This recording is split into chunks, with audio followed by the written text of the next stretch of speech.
ও আমাকে ভাসিয়ে দাও ওই নীল আকাশে। উৎসব মানেই নতুন সিনেমা।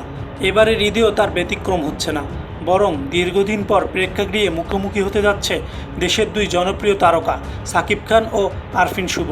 তুমি কোন শহরের মাইয়া গো লাগে। একদিকে 2 যুগ ধরে ইন্ডাস্ট্রিতে রাজত্ব করে যাওয়া মেগাস্টার সাকিব খান, অন্যদিকে বাণিজ্যিক সিনেমার নায়ক হিসেবে নিজেকে প্রতিষ্ঠিত করার পথে আরফিন শুভ। সব মিলিয়ে এবারের ঈদ জমে উঠবে দুই তারকার সিনেমার লড়াই দিয়ে। 2026-এর ঈদুল আজহায় সিয়াম আহমেদ, শরীফুল রাজ ও আরফান নিশো অভিনীত কোনো সিনেমা না থাকায় সাকিব খান ও আরফিন শুভকেই এই প্রতিযোগিতায় লড়তে হবে। দুই নায়ক রকস্টার ও মালিক সিনেমা নিয়ে হাজির হবেন প্রেক্ষাগৃহে।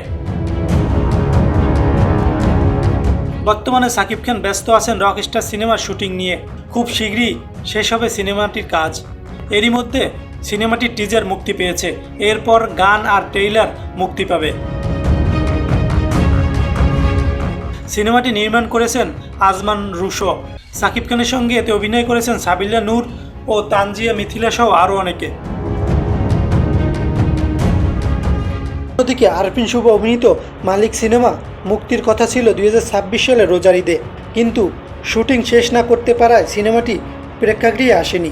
তবে নির্মাতা সাহিব হাসান জানিয়েছে এবারের কোরবানির ঈদে ছবিটি মুক্তি পাচ্ছে। এখন চলছে সিনেমাটির শেষ অংশের শুটিং। এই সিনেমায় আরফিন শুভর বিপরীতে অভিনয় করেছেন বিদ্যা সিনহা মিম।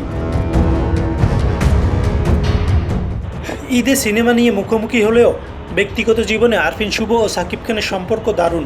এর আগে দরদ সিনেমা শুটিংয়ের সময় দুজনের দেখা হয়েছিল এয়ারপোর্টে। সে সময় তাদের দুজনের বেশ কিছু ছবি সোশ্যাল মিডিয়ায় ভাইরাল হয়, যা নেটিজেনরা খুব উপভোগ করেন।